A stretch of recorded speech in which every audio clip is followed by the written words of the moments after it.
อยู่มุมนี้เนาะเราจะเห็นแต่ว่าทิวทัศน์เนาะธรรมชาติที่งามเห็นผู้เห็นผาดีพี่น้องก็เห็นเนาะ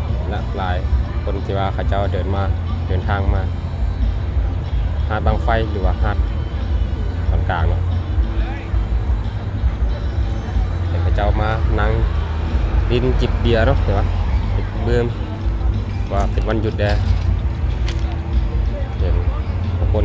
ทางในประเทศลาวนะครับเดินทางเข้ามาในวันนี้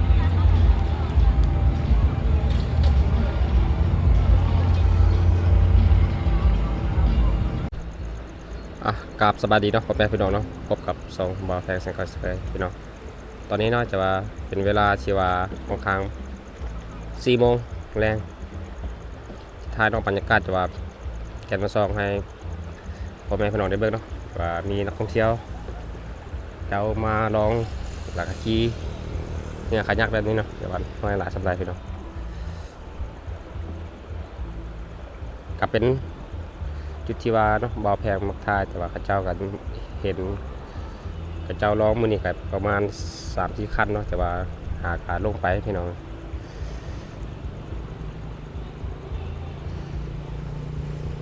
มื้อนี้เนาะอากาศก็ว่าแจ่มใสดีหลังจากฝนตกแล้วเนาะจะเห็นแสงตะเวนว่า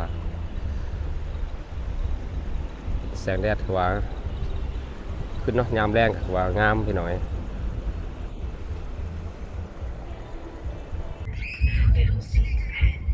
ก็เห็นบรรยากาศตอนแรกในมื้อนี้เนาะจะว่าเห็นผู้คนหลากหลายเจ้ามาเที่ยวเนาะเขาเจ้าสลาดเนาะมีจุดที่ว่าเขาเจ้ามาลินแต่ว่าจุดวันนี้เนาะหาด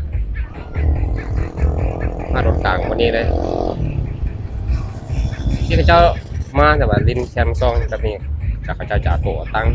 มาลงเนาะแต่ว่าก็ให้นักท่องเที่ยวจะว่ามาลินก็เนาะแต่ว่ามื้อนี้เนาะบรรยากาศจะว่าหลายเนาะก็จะเป็นวันหยุดวันเสาร์เป็นที่เป็นนี่จะเป็นคนลาวนะทางนครหลวงหรือว่าคนตั้งแขกเขาเจ้ามาเที่ยวลิน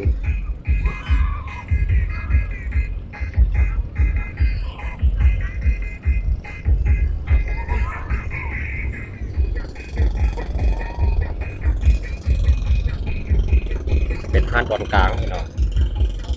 ร้านนักเจ้าก็จะมาแล้วตัวตั้งมาแบบนี้ตั้งมาแบบซิวเนาะนั่งเกือบมือดื่มเบาๆแต่สลายกับผู้บ่าวผู้สาวก็พากันมา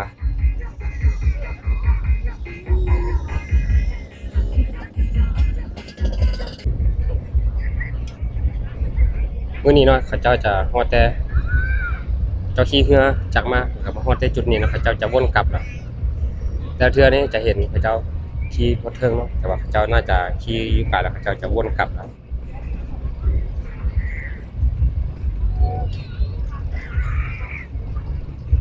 พอรถเขาเจ้าเนาะมาลินมาเที่ยวมันเหมือนกันนะหลากหลายเป็นบรรยากาศตกงามแรงที่แคมป์น้ำซอง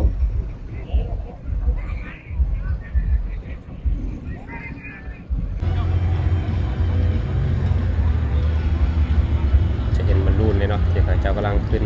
2 หน่วย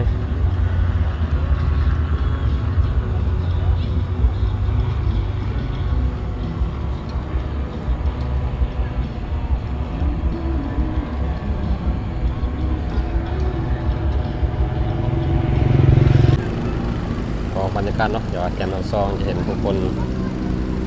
หลากหลายในมื้อนี้ที่จุด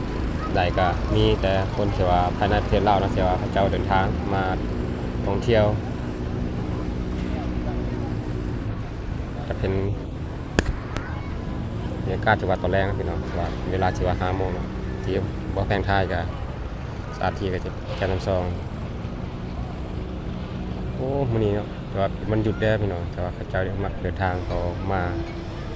ที่เมืองวังเวียงเขาเจ้ามาโซลาจากครอบครัวแบบนั่งเนาะหรือว่าจิบเครื่องดื่มแบบนี้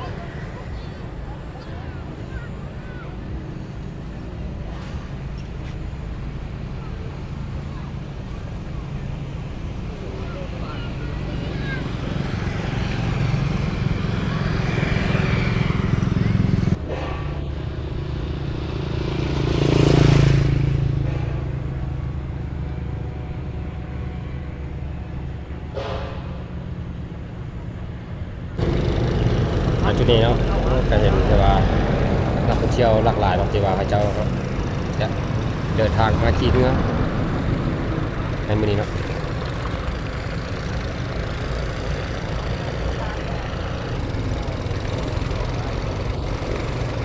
ตอนแรกนั้นมีน้องสลายเขาจะมาขี่เรือแบบนี้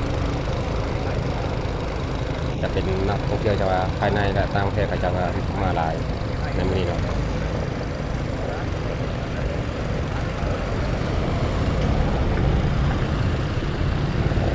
ในการขี่เรือเนาะแต่ว่าแต่ละจุดเจ้าก็เอาบ่คือกันนะบางบอสก็เอาคือน้อยนึงบางคนก็เอาจะค่อนข้างจะแพง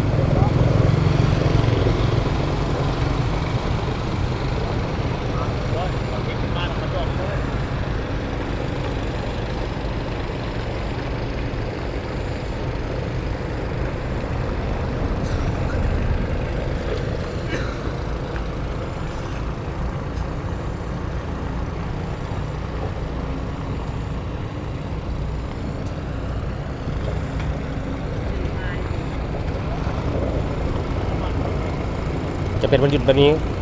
คนไทยก็เดินทางเข้ามาหรือว่าในเมืองเวียงของเราก็หลายได้เป็นน้อย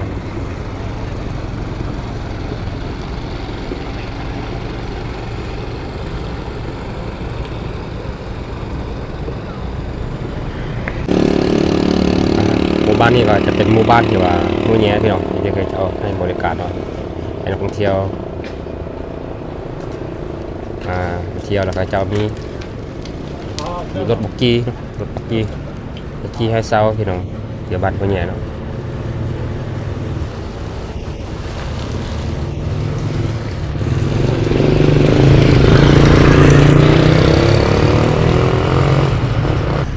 เดี๋ยวเนาะสิเจะย่างไปทางขึ้นขัวเบิ่งเนี่ยพี่น้องขัวเขาว่าคำซ้อนจะเป็นขัวที่ว่าเก่าแก่แล้วพี่น้องแล้วก็ขัวแขนเจะนักท่องเที่ยวนักสลายจะมักขี่รถจักรกับรถทิพย์บางคนก็จะย่างตามแคมทางไปนั้น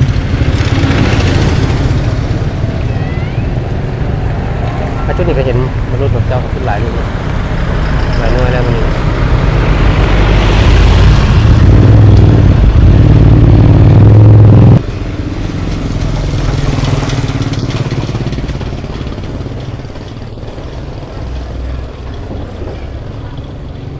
จะเป็นขัวเจ้าเก้าแล้วเนาะแต่ว่าหัวค้ำแม่น้ำซองในจุดนี้นะพี่น้อง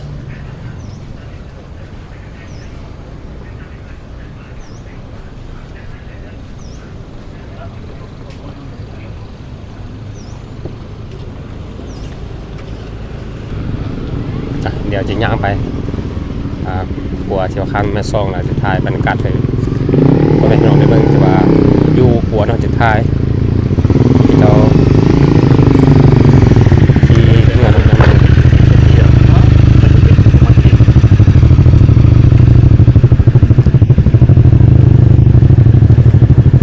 มุมนี้เราจะเห็นว่านักท่องเที่ยวหลาย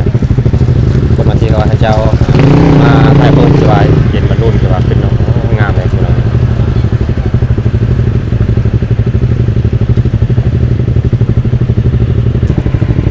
ก็เป็นภาพที่ว่างามเลย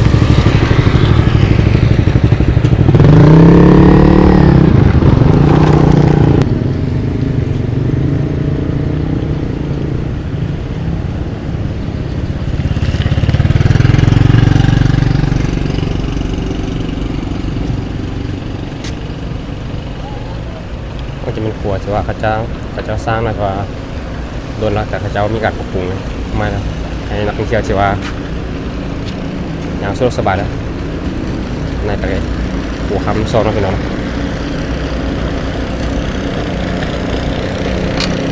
มุมนี้พี่น้องเป็นมุมที่ว่างามว่าจะเห็นเนาะแต่ว่าแม่นซองแต่ว่าเขาเจ้าขี่หัวจักรเนาะหางยาว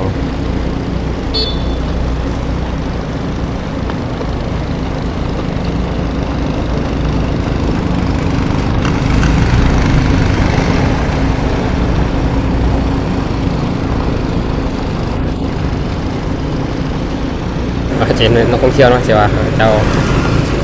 มาฮอดจุดนี้ต้องได้หยุดเนาะเสียว่าชะลอเนาะเสียว่า เจ้ามาตายโหง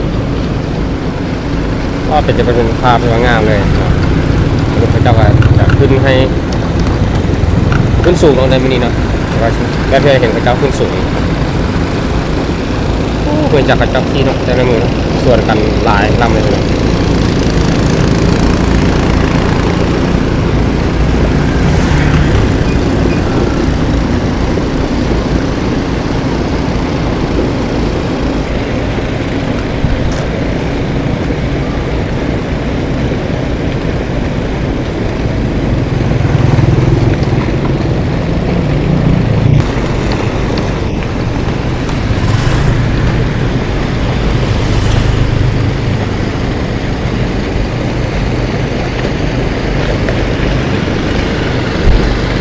โอ้เขาเจ้าก็ต้องเนาะแต่ว่าตรงจากบอลลูนพี่น้องนักท่องเที่ยวหลายประเทศที่เราจะขึ้นบอลลูนนู่นนี่เนาะ 여기 기다려야 될 것 같은데. 거기까지 가는 거야? 야, 차.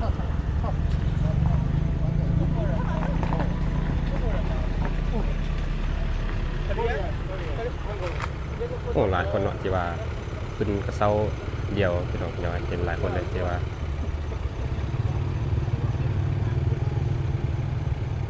ส่วนหลายเป็นนักท่องเที่ยวที่ว่าประเทศจีนเนาะในมื้อนี้เขาเจ้าก็เดินทางที่ว่ามาเที่ยวเมืองหลาย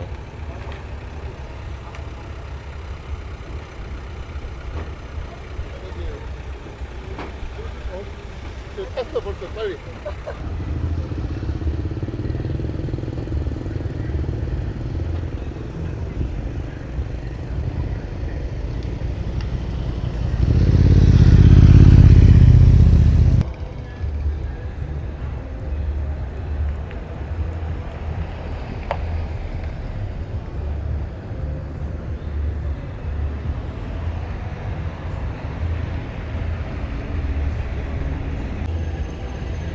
ก็จะเห็นนักท่องเที่ยวจะทางประเทศอเมริกานะแต่ว่าทางยุโรปสาวยุโรปนะเขาจะมาลองก็ตอนแรกตัวมืดแล้วเนาะจะว่าเขาจะมาฮอดจุดนี้